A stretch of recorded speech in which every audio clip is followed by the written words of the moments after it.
So let's see. He's stolen my earbuds case twice. So now I have to like tuck it away in a drawer at night. Oh, God, just stop. Go away. So far, everything that you're complaining about, what it sounds to me is the cat is teaching you to clean up after yourself. It's certainly making me more tidy. And that's actually been the case for our other pet, Sandy, the dog. She taught us that we couldn't leave socks or tissues or random pieces of paper anywhere she could reach. So, really, I guess what it comes down to, seriously, Kat, I'm going to have to kick you out. Dude, you have a door. Use the door. I'm going to kick him out. You're out. So anyway, what I'm hearing is don't be a slob 2024. I mean, 2023, but yeah, that is basically what it comes down to is It's 2024 now.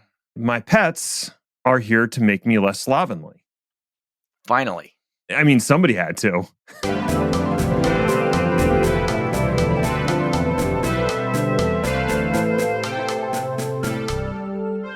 Hello, alleged human, and welcome to the Chaos Lover podcast. My name is Ned, and I'm definitely not a robot.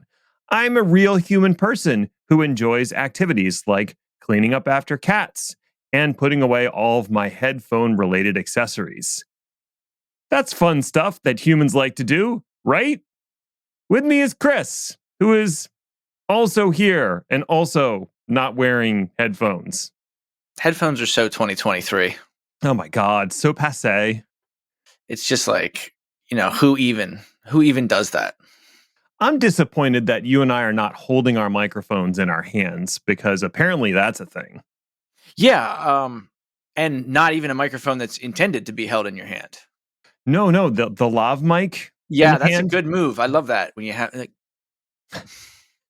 Should we just get out on the lawn now and shake our fist at the sky?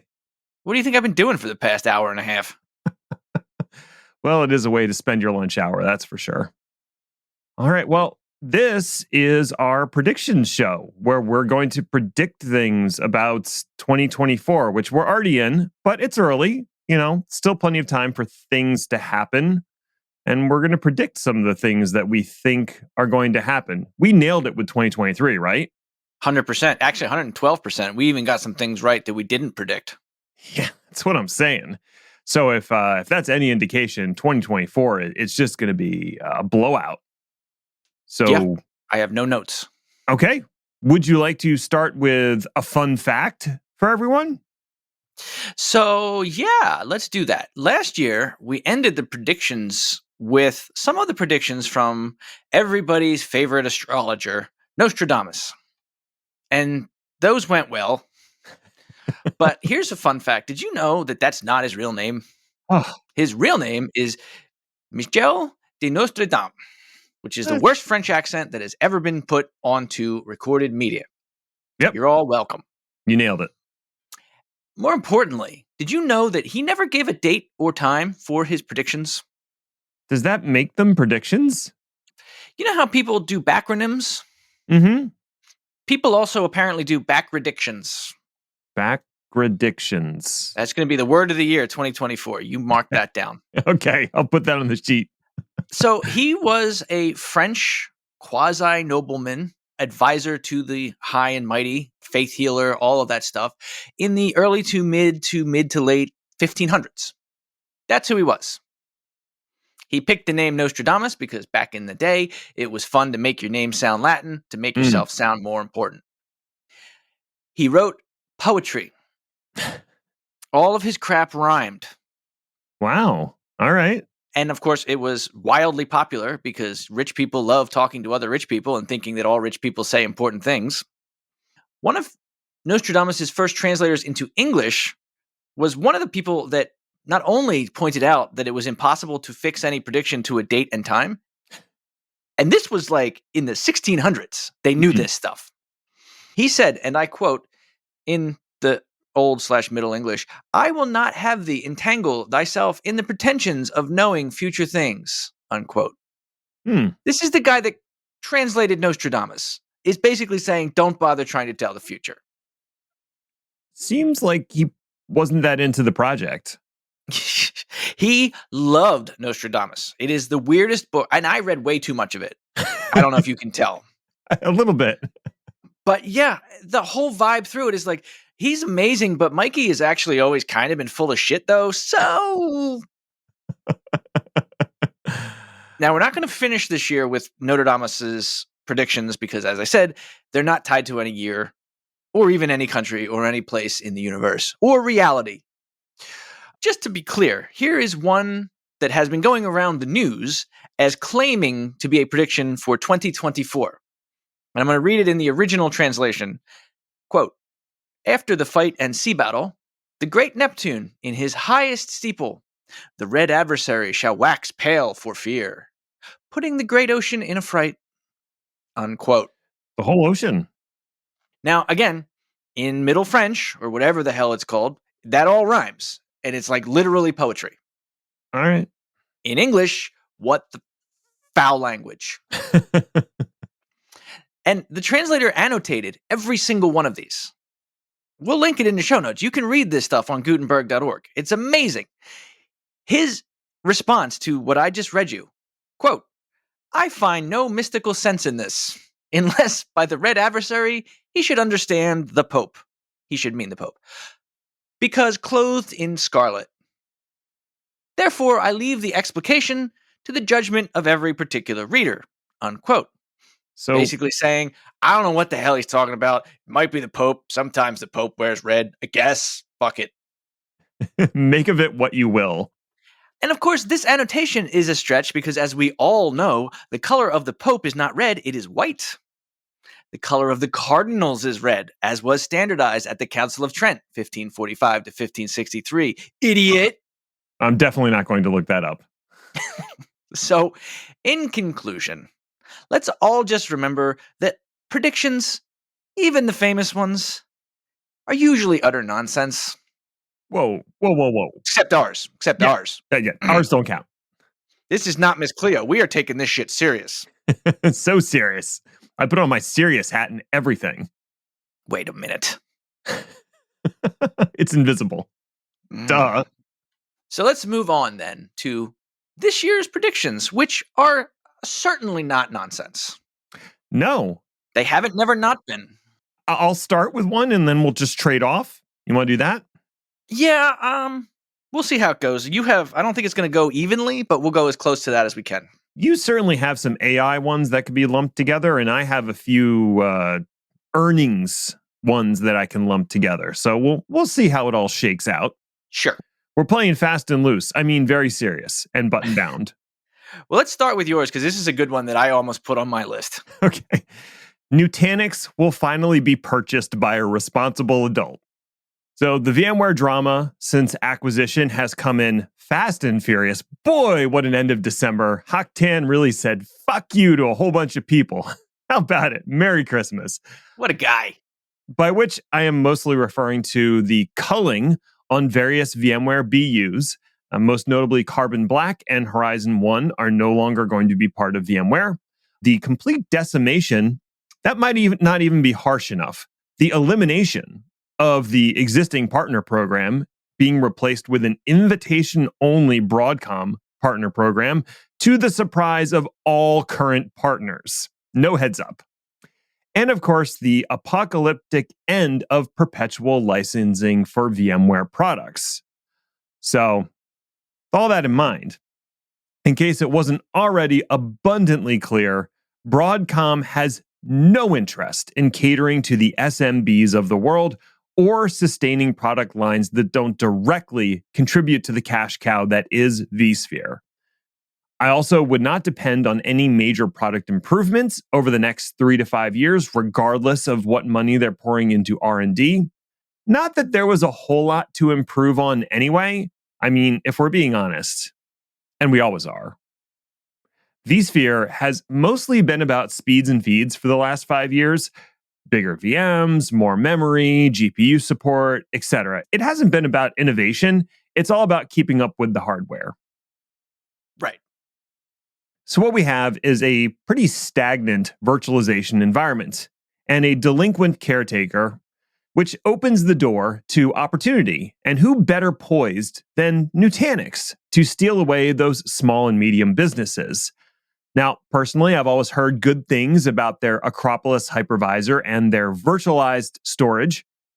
If they had a less juvenile sales and marketing team, I probably would have been rooting for them for years. This year, I think some large company is going to scoop them up and aggressively promote Nutanix as a VMware alternative with a partner program to help you move off of VMware. Now, who might do such a thing? It's Cisco. It's going to be Cisco. And if you don't know why, you might not have been paying attention to their botched handling of the UCS line. So I'm guessing once they're done with their most recent isovalent purchase and integration, Nutanix is up next, probably Q2 or Q3. Yeah, and I think that's why I let you have this one. Nutanix to Cisco is a great call. Thank you. I did something right. Cisco UCS was one of the all-time missed opportunities Oh my in God. hyperconverged. What a fantastic platform. And how many, you go around to, let's just make up a number. Let's say you have 2 friends. Let's not get extreme here. Let's say you have 10 friends in IT and ask them about UCS. They will probably think it's a college football team. That is true. That's not great. I went to a presentation when they launched UCS, or like the year afterwards. And the big thing about the presentation was UCS, yes, Cisco makes servers. Like, they wanted to reassure everyone that it was not a joke and that they were, in fact, making servers. But the thing is, you and I both participated in more than one deployment of UCS hardware, and it was rock solid and really good from a hardware perspective. The software was shit. It needed Java to run in its earlier iterations, which was just like asking for trouble. But the hardware was rock solid. And I wish that they had spent the time to put some good software on top of it. And I think it could have been the best hyperconverged platform out there. Right. Now, the thing about it, and the reason that this Nutanix thing makes perfect sense, is that you still relied on VMware effectively. I mean, you could run UCS bare metal, but nobody did that. Come on. No. Yeah, I think this one is as close to a slam dunk as we're going to have, except for mine. All right. Because mine is about AI being in deep shit. Yep. And the reason I think that this is a slammer slam dunk, which is a basketball term, don't look it up, is that it's already happening. Mm-hmm. What happened? Well, there was a release of information, public release of information from a New York Times-based lawsuit that showed OpenAI products returning results that were verbatim copies from New York Times articles and similar journalistic sources. Word for word, straight plagiarization. That's bad. It's a guaranteed loss. Yeah. The question is what happens next. What has happened next is everybody has gone, interesting. Let's explore. And as more and more products have come out, say things like DALL-E, the results that prompts are returning have been more and more, shall we say, recognizable. Examples of such generic prompts, and I want you to guess what you think that the picture came back. These are all graphical from DALL-E. Okay. Quote, golden droid from classic sci-fi movie in front of large spaceship with a gun. Chewbacca. I'm going to smack you through this screen. Fair enough. Or, slightly racistly, quote, video game Italian. Rayman. A lot of people don't know he's Italian. Now, we have talked about OpenAI and all the other... I know we're picking on OpenAI, but this is really generative AI in general. Yeah. But we're picking on OpenAI because they're the ones getting sued. But we've been talking about the fact that the works that are returned are plagiarism at some level for a while now. The problem is now the plagiarism that's being returned is owned by Disney. Now, you tell me, who do you think has more juice Do we still say juice, or is that gross? Sure. In the legalistic areas, some jag off on Etsy or DeviantArt or the Disney Corporation. I think the smart money might be on Disney. So, yeah, all the corporations thought it was cute and funny and lighthearted when the small people were getting squeezed, but now it's them. I bet we are going to be finding out that they don't think it's funny anymore. So, the prediction is these companies, and it's not just Disney, but, Disney like companies, will be raining legal hellfire on OpenAI and other such AI companies until this problem goes away. Yeah, and considering that Disney finally had to let the trademark for the original Mickey Mouse cartoons lapse, they're in a pissy mood to begin with. Right. And there's already what is looking like a Terabad Mickey Mouse horror movie coming out. I'm not interested. But anyway. You wouldn't be. All right. So, in other acquisition predictions, I think Microsoft is going to buy Fermion for an undisclosed amount. I do too, and I definitely know what that is. But for the audience, can you explain? I will enlighten. Yes. What a guy. Okay, so let's back up a little bit and just posit that WebAssembly is starting to make some serious waves in the cloud native space. When I was at KubeCon, humble brag, it was a pretty big topic of people who were there. And the establishment of the WebAssembly component model makes it seem like WASM is about to become what serverless always dreamed of being. Fermion is a startup at the forefront of WebAssembly tech with their Spin product. And their founders are largely folks from Microsoft who were also involved in early on Docker and Kubernetes projects. I've heard of those. Yeah. Seems like they might know a thing about a thing. So I'm betting that rather than Microsoft develop its own WebAssembly as a service in Azure, they're just going to buy Fermion and offer it. Probably call it Azure Spin, although Spin might be a little too cool for Microsoft. So they'll probably call it, I don't know, like Functions 3.0 or something boring and dumb.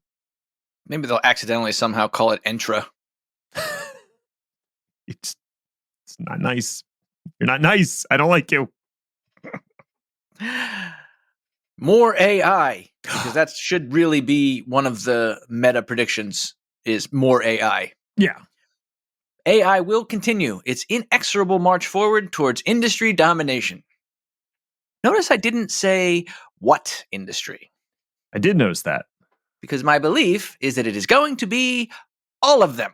Yes. After a year of experimentation and wild speculation, I believe that businesses are going to get serious about implementing AI as widely as possible. Now, I know what you're saying. Isn't that already what they've been doing? No. No. Now, I do not believe that this is going to be the end all for anyone or put millions of people out of business, but I do think that business leaders are finally seeing the value of AI is as an assistant. Mm-hmm. And in that role, it is going to have a meteoric rise, and probably one that will have measurable impact on the economy, on things like part-time work, overseas call centers, entry-level positions, etc. Mm-hmm. Regrettably, that's going to happen. Yeah. What's going to happen is people are going to tie AI at the end of robotic process automation jobs, finally making robotic process automation a thing that works. Fair. It will be used deliberately, though, and for very specific, narrow things going forward. We have noticed ChatGPT just on its own, without any constraints, is problematic. Indeed. However, it is completely possible, as we've talked about on the show repeatedly, to make a very narrow AI that answers very specific questions, solves very specific use cases, and if it doesn't know what to do, kicks the call up the line. Mm-hmm. That's what's going to happen. It is not going to become Skynet yet.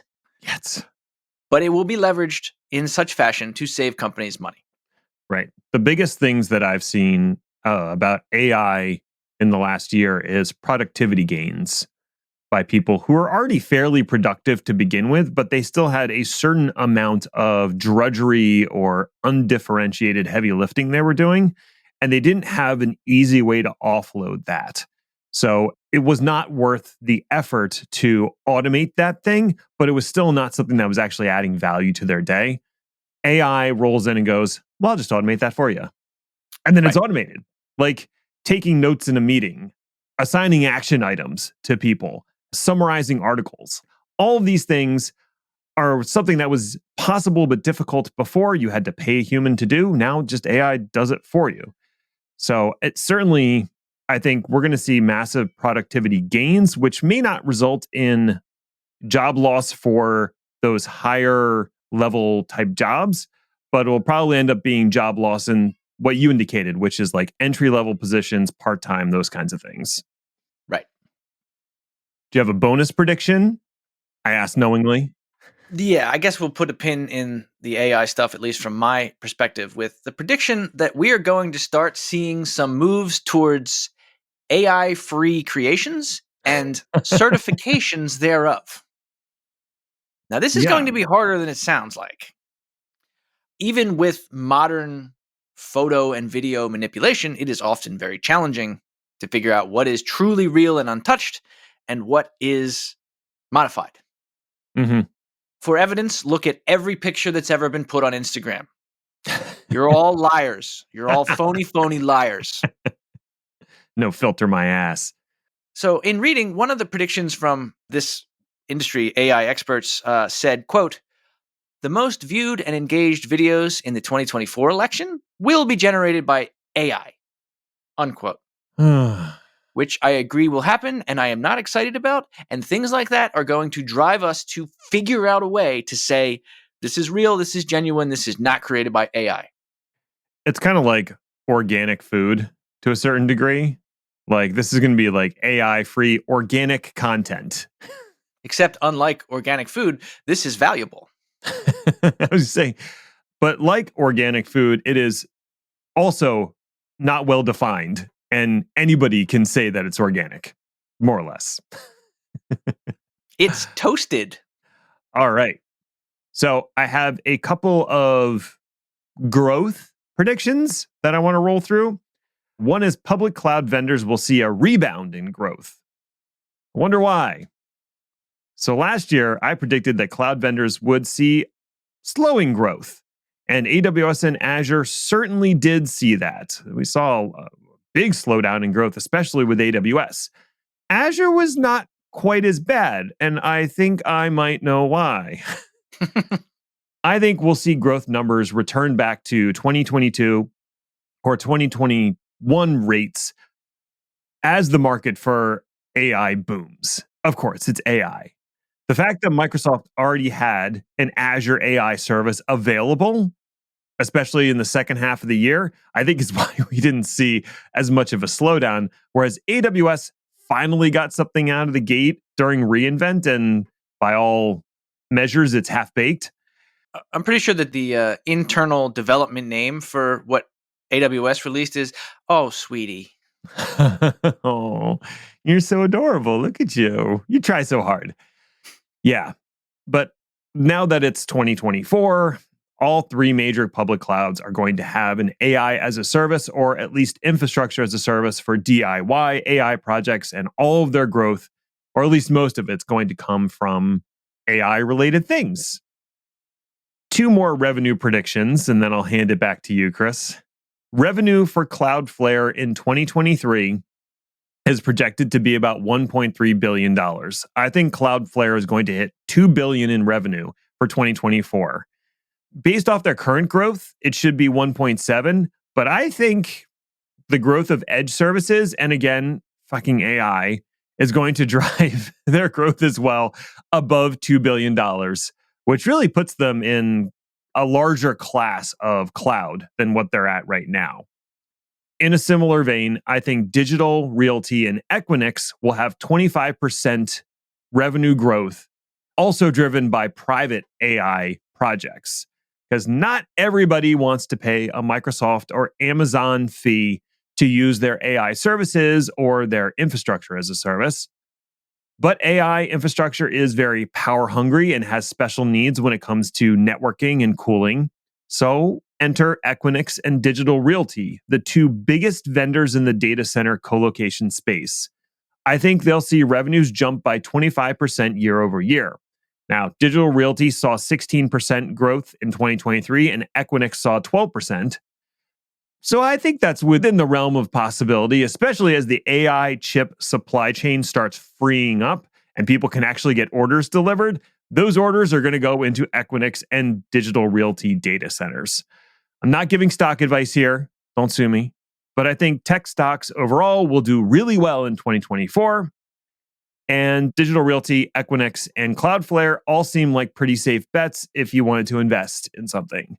Oracle, not so much. How is Larry going to get his 17th yacht, though? He's going to build it on top of his 16th yacht. Yo, dog. Yo, dog. I heard you like yachts. Next up, the metaverse makes headway thanks to Apple. Now, in case you don't remember, Facebook thought that 2022 was going to be the year that fully immersive virtual reality worlds were going to be a thing. It's so much so that they changed the company name. But here we stand, 700 odd days later, and the Facebook metaverse is definitely not a thing. Nope. This was for a few reasons. Primarily, an underbaked and oversold product, expensive, clunky equipment that tied you exclusively to Facebook, and a general societal dislike of Mark Zuckerberg as a person. Yeah. Like, literally. Mm-hmm. Oh, yeah. No, people were like, I don't want shit from that guy. Right. This year, though, Apple is finally releasing their AR VR headset that solves for a ton of those problems. Mm-hmm. Now, something else that's driving this prediction, it's important to remember that AR/VR has existed in specialized fields and in little bubbles here and there for years and years now. Yep. Anyone remember Google Glass? Sadly. That never really went away. They just stopped talking about it. True. Now, bonus prediction, I think we'll see Google Glass version 2 in 2024. For that, and probably for a lot of things that are going to help drive the concept, I think the use cases are going to be specific at first. Now, I remember seeing years and years ago a Google Glass demonstration of an automotive company using AR, augmented reality, to help mechanics working on complex car engines halfway around the world. And that was in like 2016. Yeah. Incremental steps have undoubtedly been made. One would hope. So the prediction, mapping things down to 3D space with digital avatars who can walk around in a world with more direct interactions with their virtual environment, will start to become a regular thing, but it will not be the one that's under Facebook's control. No. Mm-mm.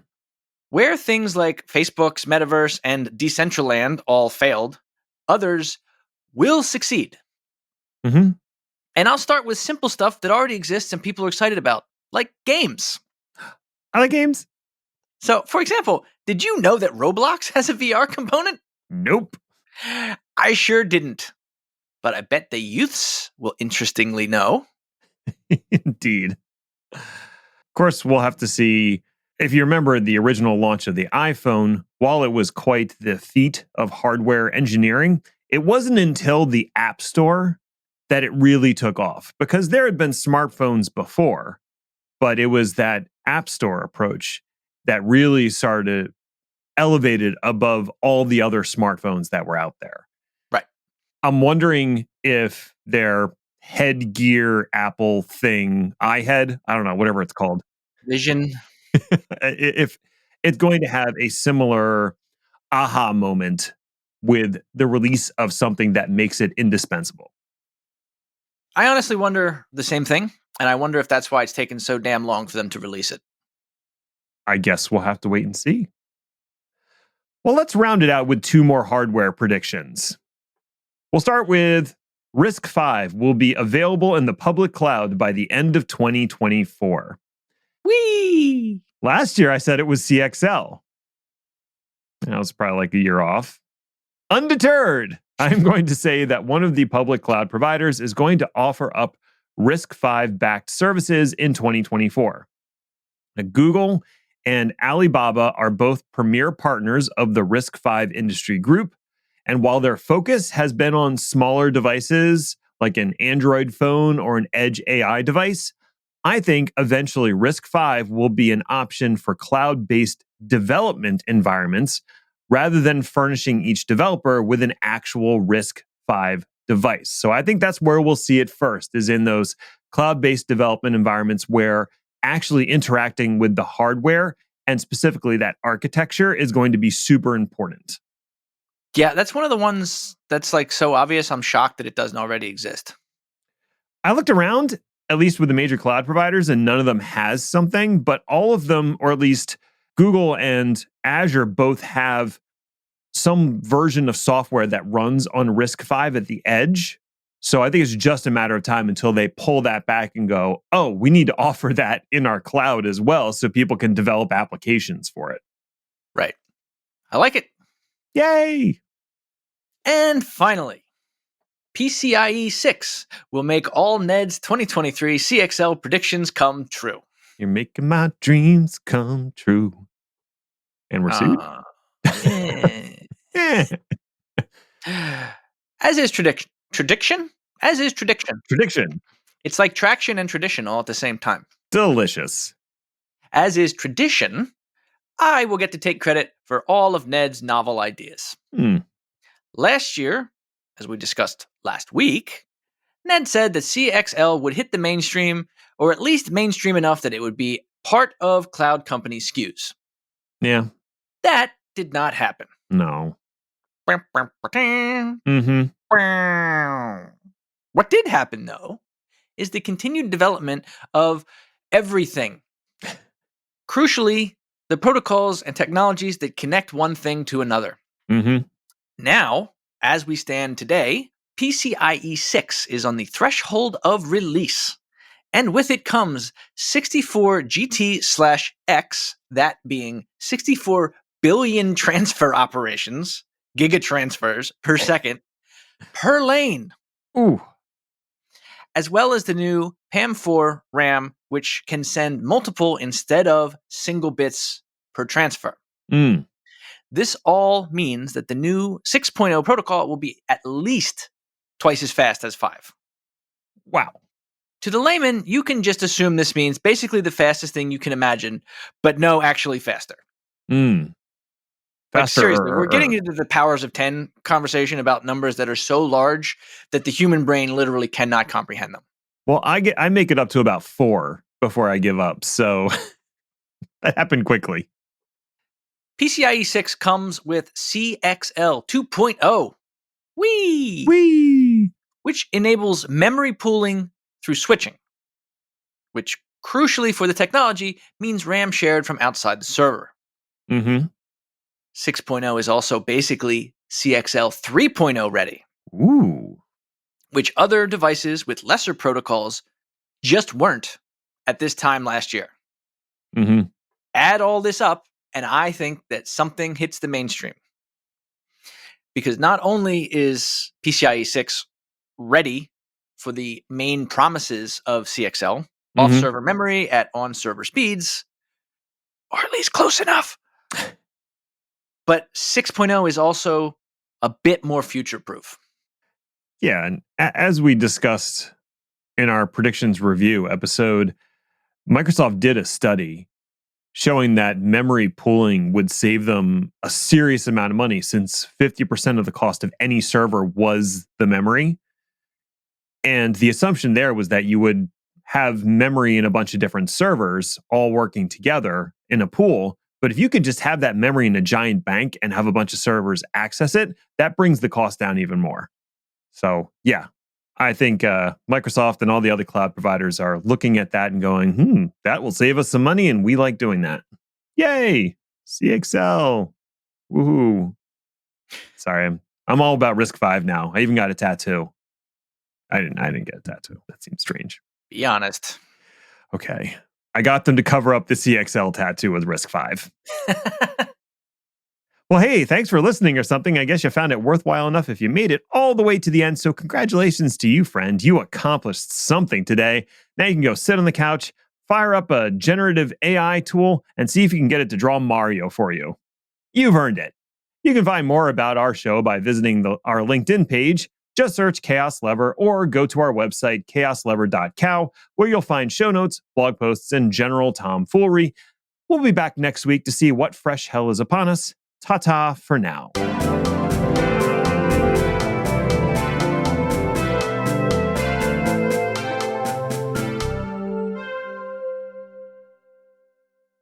I did 2 things right today. Take the rest of the year off. So, are we not doing a tech news of the week then? Not this week. Why did you write things? Yeah. Did you not scroll? No. Are you offended? I thought we decided that for the predictions weeks, we weren't doing tech news. It's fine. It's fine. All right, I'm going to stop recording then. Why didn't you do that 10 minutes ago?